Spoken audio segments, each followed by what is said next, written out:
चतुर्भुज जगन्नाथ कंठ शोभित कौस्तुभा। जगन्नाथ धाम की तरह बेहद अनूठी है ये रसोई, जहाँ कुछ ऐसे तैयार होता है।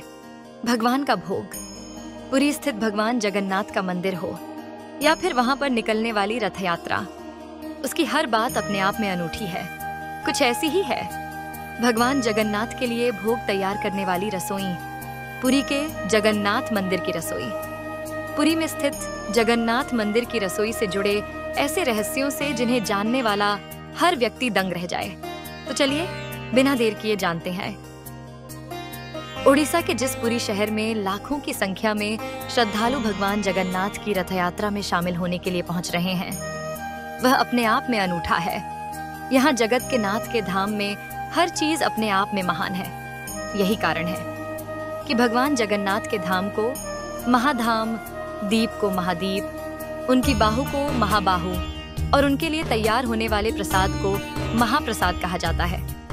आइए भगवान जगन्नाथ के लिए जिस रसोई में उनका भोग तैयार होता है, वहां बनाए जाने वाले भोग की विधि और उसे भगवान को चढ़ाने के लिए नियम आदि के बारे में विस्तार से जानते हैं। उड़ीसा के पुरी में स्थित भगवान जगन्नाथपुरी की रसोई दुनिया की सबसे बड़ी रसोई है। पुरी के जगन्नाथ धाम की तरह वहां पर स्थित भगवान के लिए भोग बनाने वाली रसोई भी अपने आप में अनोखी है। जिस रसोई में भगवान जगन्नाथ के लिए खाना तैयार होता है, वहां पर किसी भी व्यक्ति का प्रवेश करना मना होता है। विशेष तौर पर जिस समय भगवान जगन्नाथ के लिए तैयार भोग को ले जाया जा रहा होता है, उस दौरान उस रास्ते में किसी भी व्यक्ति का प्रवेश संभव नहीं होता है। मान्यता है कि यदि कोई व्यक्ति भोग ले जाते समय बीच रास्ते में आ जाए तो वह भोग भगवान को नहीं चढ़ाया जाता है। भगवान की रसोई में भोजन तैयार किए जाने की परंपरा भी अपने आप में अनूठी है। यहाँ पर भगवान के भोग को पकाने के लिए सिर्फ और सिर्फ मिट्टी के पात्र का प्रयोग किया जाता है। हिंदू मान्यता के अनुसार मिट्टी को पवित्र माना गया है, इसीलिए यहाँ पर मिट्टी के बर्तन का प्रयोग होता है और एक बार प्रयोग में लाए जाने के बाद उसे दोबारा इस्तेमाल में नहीं लाया जाता है। भगवान का भोग बनाने के लिए हर चूल्हे पर 9 बर्तन एक के ऊपर एक रखकर खाना पकाया जाता है। नवग्रह, 9 अनाज और 9 दुर्गाओं का भी प्रतिनिधित्व करता है। इन बर्तनों में सबसे पहले ऊपर वाली मटकी का भोग पकता है और आश्चर्यजनक तरीके से सबसे अंत में नीचे वाली मटकी का भोग तैयार होता है, जो किसी चमत्कार से कम नहीं है।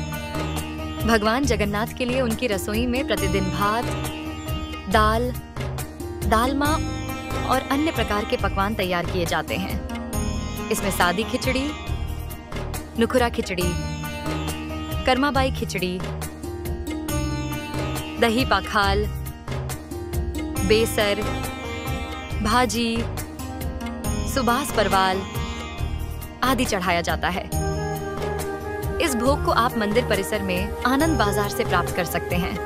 भगवान के लिए लगाए जाने वाले इस भोग की खासियत है कि यहाँ पर कितने भी भक्तगण आ जाएं, ये कभी कम नहीं पड़ता है। भगवान जगन्नाथ के लिए चढ़ाया जाने वाला 56 भोग भी काफी प्रसिद्ध है। यहाँ रोज बनते हैं 56 भोग और 10 तरह की मिठाइयाँ 15 मिनट में बन जाता है। 17,000 लोगों का खाना बनता है। ऐसा माना जाता है कि जगन्नाथ मंदिर की रसोई 11वीं शताब्दी में राजा इंद्रवर्मा के समय शुरू हुई थी।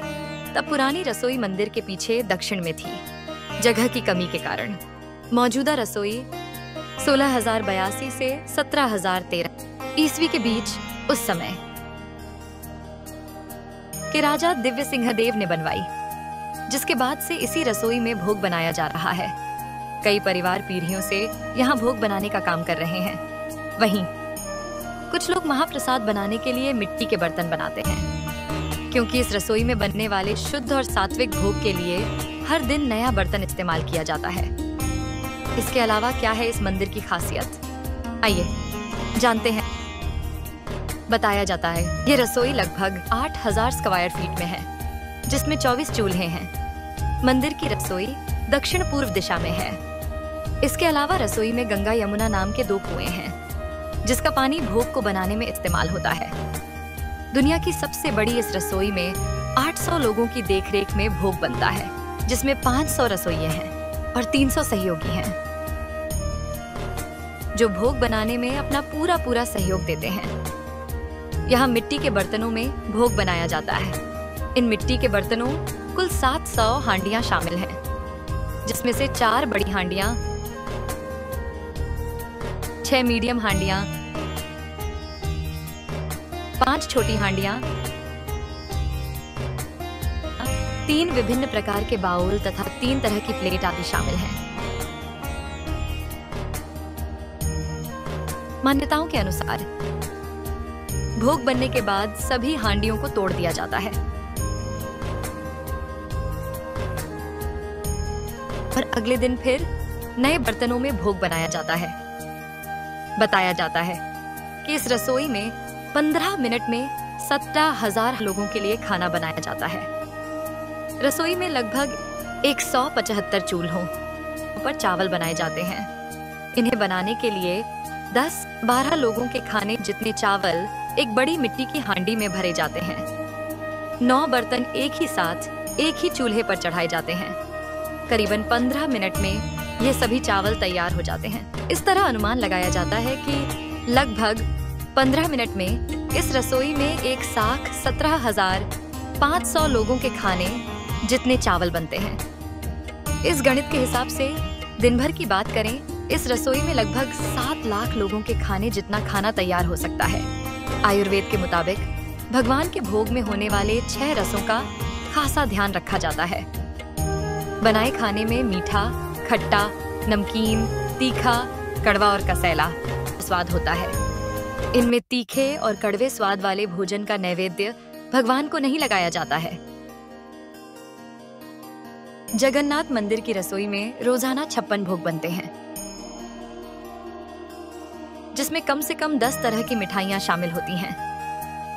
सब्जियों में मूली,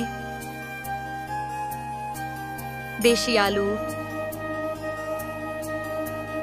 केला, बैंगन, सफेद और लाल कद्दू, कंदमूल, परवलत, बेर और अरवी का इस्तेमाल होता है। दालों की बात करें, इसमें केवल मूंग, अरहर, उड़द और चने की दाल बनाई जाती है। जगन्नाथ भगवान को लगाए जाने वाला ये भोग पूरी तरह से सात्विक होता है। इसमें लौंग, आलू, टमाटर, लहसुन, प्याज तथा फूल गोभी का इस्तेमाल नहीं किया जाता। दिन में 6 बार भगवान जगन्नाथ को भोग लगाया जाता है। इस दौरान जगन्नाथ जी के समक्ष कुल 56 तरह के पकवान सजाए जाता है। भोग के बाद यही महाप्रसाद मंदिर परिसर में मौजूद आनंद बाजार में बिकता है। कहा जाता है कि मंदिर में प्रतिदिन प्रसाद 20,000 लोगों के लिए ही बनाया जाता है, लेकिन त्योहार वाले दिन 50,000 लोगों के लिए बनाया जाता है। लेकिन कहा जाता है कि यदि किसी दिन लाखों लोग भी आ जाए तो भी वह प्रसाद ग्रहण करके ही जाते हैं। जब खाना तैयार हो जाता है, तब यहाँ पर विमला देवी नाम से माता पार्वती का एक मंदिर है। महाप्रसाद बनने के बाद सबसे पहले माता पार्वती जी को भोग लगाया जाता है। इसी के बाद भगवान जगन्नाथ को भोग चढ़ता है। ऐसी मान्यता है कि एक बार माता लक्ष्मी ने भगवान की इच्छा से ही नारद मुनि को यह प्रसाद भगवान की अनुपस्थिति में दे दिया था। तभी से यह परंपरा है कि भगवान के समक्ष भोग ग्रहण नहीं किया जाए। तो 56 भोग से जुड़ी इस जानकारी के बाद अब आप जब भी भगवान जगन्नाथपुरी के दर्शन करने जाएंगे तो महाप्रसाद ग्रहण करते समय इन बातों का ध्यान जरूर करेंगे। उड़ीसा स्थित जगन्नाथ मंदिर के प्रसाद के बारे में एक कहानी है। कहते हैं कि एक बार महाप्रभु वल्लभाचार्य एकादशी व्रत के दिन जगन्नाथ मंदिर पहुंचे। व्रत के दिन वहां वल्लभाचार्य को किसी ने प्रसाद दिया। वल्लभाचार्य ने वो प्रसाद लिया और उन्होंने स्तवन करते हुए दिन के बाद रात भी बिता दी। अगले दिन द्वादशी को स्तवन समाप्त होने पर उन्होंने प्रसाद को ग्रहण किया, जिसके बाद प्रसाद को महाप्रसाद का गौरव प्राप्त हुआ। वल्लभाचार्य महाप्रभु 1469, 1531 जिन्हें वल्लभ, महाप्रभु जी और विष्णु स्वामी या वल्लभ आचार्य के नाम से भी जाना जाता है। भगवान कृष्ण के अवतार हैं। एक हिंदू भारतीय संत और दार्शनिक भी हैं, जिन्होंने ब्रज में वैष्णववाद के कृष्ण केंद्रित पुष्टि मार्ग थी और शुद्ध अद्वैत, शुद्ध गैर द्वैतवाद का वेदांत दर्शन संप्रदाय की स्थापना की। महाप्रसाद कथा। यह महाप्रदास कैसे इस सांसर में आया? इस संबंध में चैतन्य मंगल में एक कथा आती है। न शिवजी चख सके न ब्रह्मा। जगन्नाथ धाम में कैसे बनना शुरू हुआ? महाभोग। भारत के पूर्वी राज्य ओडिशा में स्थित जगन्नाथ धाम अलौकिक है। पुरी क्षेत्र में इस तीर्थ के होने के कारण इसे पुरुषोत्तम क्षेत्र कहते हैं। तो वहीं भगवान नीलमाधव के नील विग्रह के कारण ही यह क्षेत्र नीलांचल कहलाता है। जगन्नाथ भगवान जहां अपने भाई बहन के साथ निवास करते हैं, इसलिए यह उनका धरती पर वैकुंठ तो है ही। इसके अलावा उनके मंदिर में लक्ष्मी का विशेष रूप से निवास होने के कारण ही इसे श्री मंदिर भी कहा जाता है। देवी लक्ष्मी की इच्छा के अनुसार यहाँ भगवान पूरी तरह से गृहस्थ और पारिवारिक माहौल के साथ रहते हैं, जहाँ पति पत्नी, जेठ बलभद्र, ननद सुभद्रा, सेवक सुदर्शन और शेष, कुलदेवी देवी पार्वती का स्वरूप माता बिमला और पुत्र गणेश जी का संपूर्णानंद स्वरूप। इस रूप में वह देवी पार्वती नहीं बल्कि देवी लक्ष्मी के पुत्र हैं।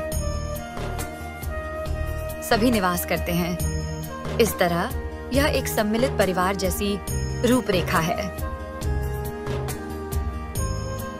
देवी लक्ष्मी ही श्री क्षेत्र की स्वामिनी है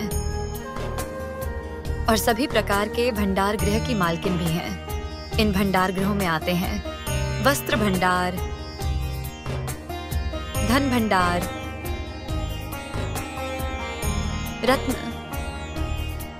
और श्रृंगार भंडार, ईंधन भंडार, शैया भंडार और अन्न भंडार। सबसे खास तो अन्न भंडार ही है। यह कभी भी खाली नहीं होता और इसके ही प्रयोग से महाप्रभु जगन्नाथ का महाप्रसाद बनता है। यह महाप्रसाद इतना दिव्य है कि इसके लिए देवता भी तरसते रहे हैं, बल्कि पहले तो यह उनमें से किसी को भी हासिल नहीं था। कहते हैं कि शिवजी और ब्रह्मा जी कई वर्षों तक पुरी धाम आते रहे, लेकिन जगन्नाथ जी के भोजन का महाप्रसाद महाभोग उन्हें कभी नहीं मिल सका था। हालांकि आज यह महाभोग श्री मंदिर में दर्शन करने जाने वाले सभी श्रद्धालुओं के लिए सुलभ है, लेकिन यह भी आसानी से नहीं हुआ है। इसके पीछे देवर्षि नारद की 12 वर्षों की अथक मेहनत शामिल है। यह उन्होंने कैसे किया और क्यों महाभोग सबके लिए सुलभ नहीं था? इसके पीछे की एक किंवदंती जगन्नाथपुरी में बहुत प्रसिद्ध है। एक दिन देवी लक्ष्मी और नारायण आपस में बातचीत कर रहे थे। देवी लक्ष्मी उनके हर अवतारों की चर्चा कर रही थी और साथ में उनकी अपनी भूमिका पर भी बात कर रही थी। इसी दौरान उन्होंने त्रेतायुग के राम अवतार और उस दौरान वनवास के दिनों को भी याद किया। लक्ष्मी जी ने कहा कि भले ही संसार की नजरों में वनवास कितना भी कष्टकारी रहा हो, लेकिन वह दिन भी कितने सुख भरे थे। मैं आपके लिए भोजन बनाती थी।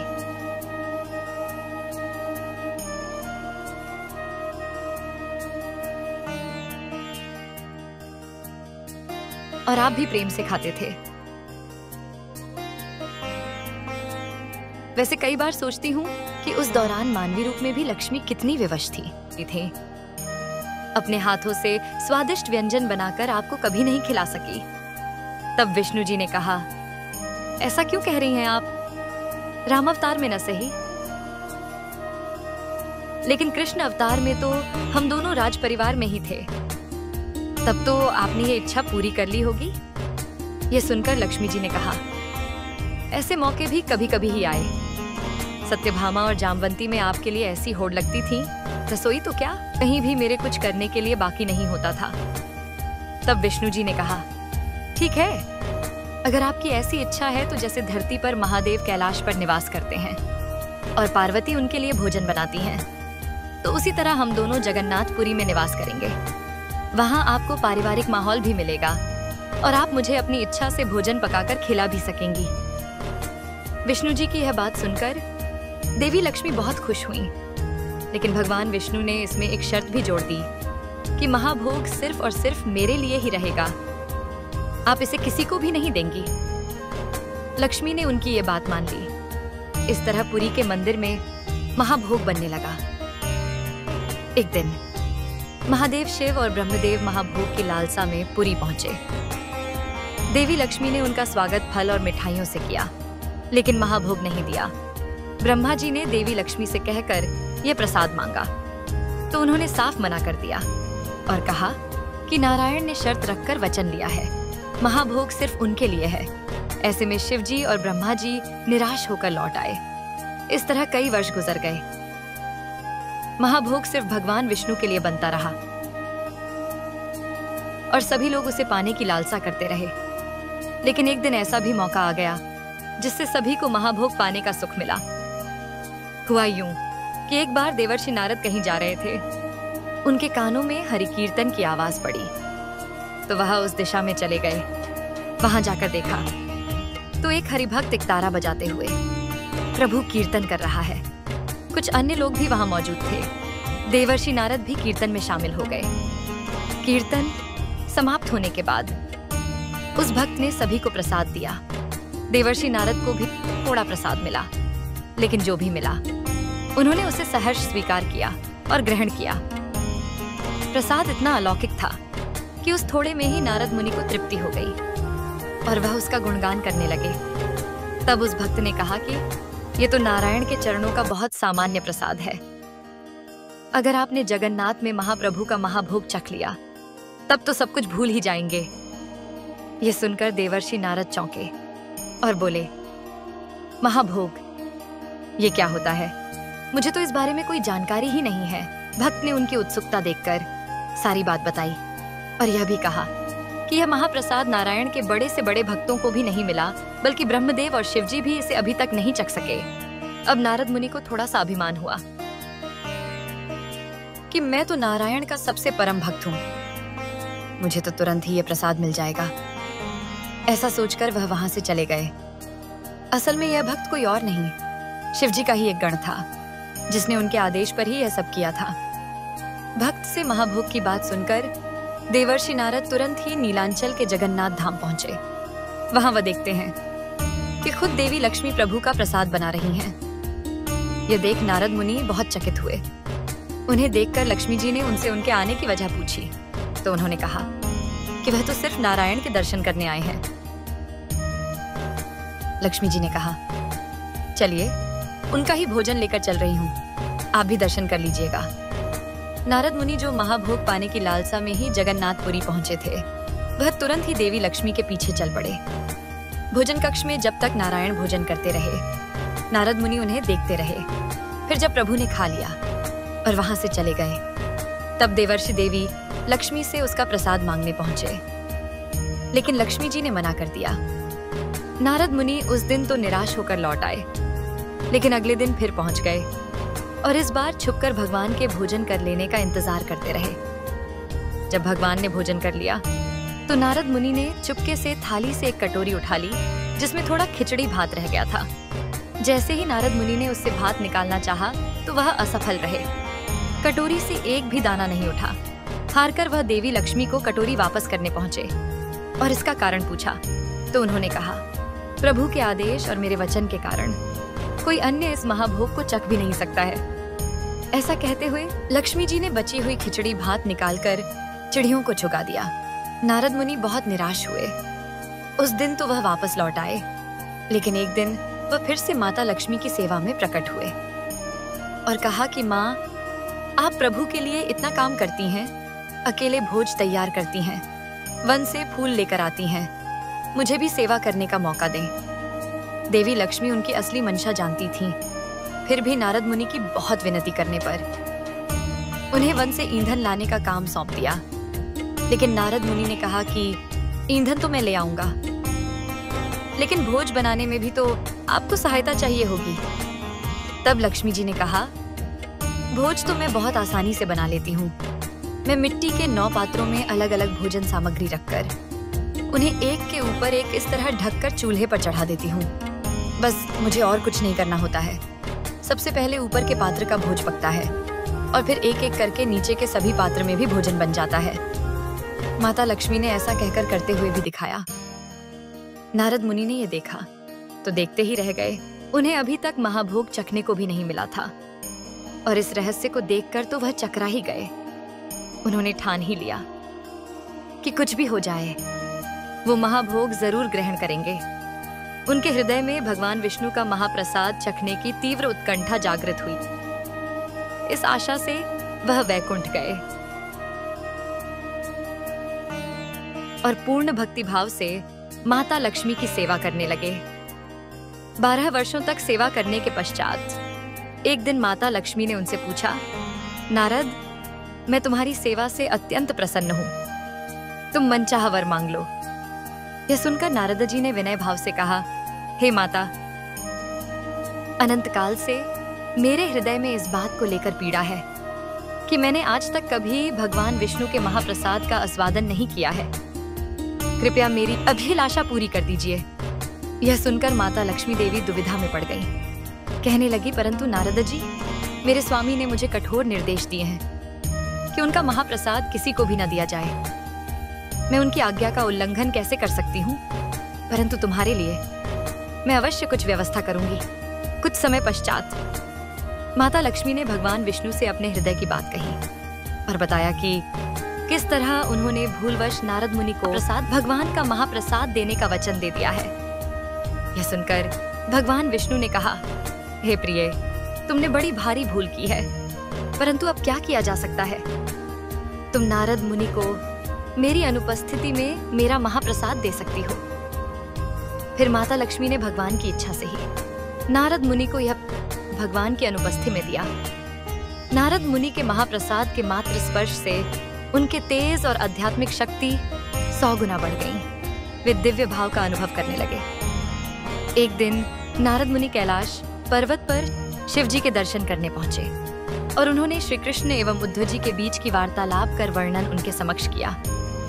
इस प्रसंग में उद्धव जी भगवान के महाप्रसाद की महिमा गान करते हुए कहते हैं, हे भगवान, आपकी महाप्रसादी माला, सुगंधित तेल, वस्त्रों और आभूषणों और आपके उच्छिष्ट भोजन को स्वीकार करने से आपके भक्त आपकी माया शक्ति पर विजय प्राप्त कर लेते हैं। यह सुनकर नारद मुनि कहते हैं, हे कैलाशपति, यह सुनकर मेरे हृदय में भगवान विष्णु का महाप्रसाद चखने की तीव्र उत्कंठा जागृत हुई थी।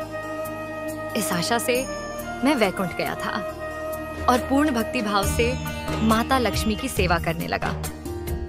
12 वर्षों तक सेवा करने के पश्चात एक दिन माता लक्ष्मी ने मुझसे पूछा, नारद, मैं तुम्हारी सेवा से अत्यंत प्रसन्न हूँ, तुम मनचाहा वर मांग लो। यह सुनकर नारद जी ने विनय भाव से कहा, हे माता,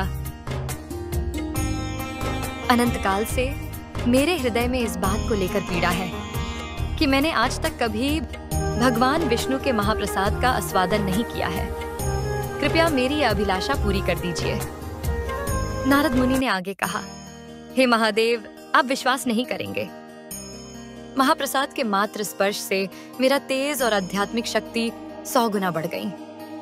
मैं दिव्य भाव का अनुभव करने लगा और सुनाने यहाँ आया हूँ। यह सुनकर कैलाशपति महादेव कहते हैं, हे नारद, निश्चित ही तुम्हारा तेज अलौकिक है, परंतु तुमने ऐसे दुर्लभ महाप्रसाद का एक कण भी मेरे लिए नहीं रखा।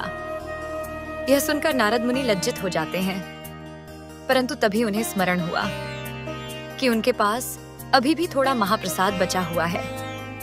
उन्होंने तुरंत उसे महादेव को दिया, जिसे उन्होंने अत्यंत सम्मानपूर्वक स्वीकार कर लिया। उसे ग्रहण करते ही श्री कृष्ण प्रेम में मस्त होकर भगवान शिव नृत्य करने लगे।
तब भयभीत होकर माता पृथ्वी ने माता पार्वती से महादेव को शांत करने का निवेदन किया।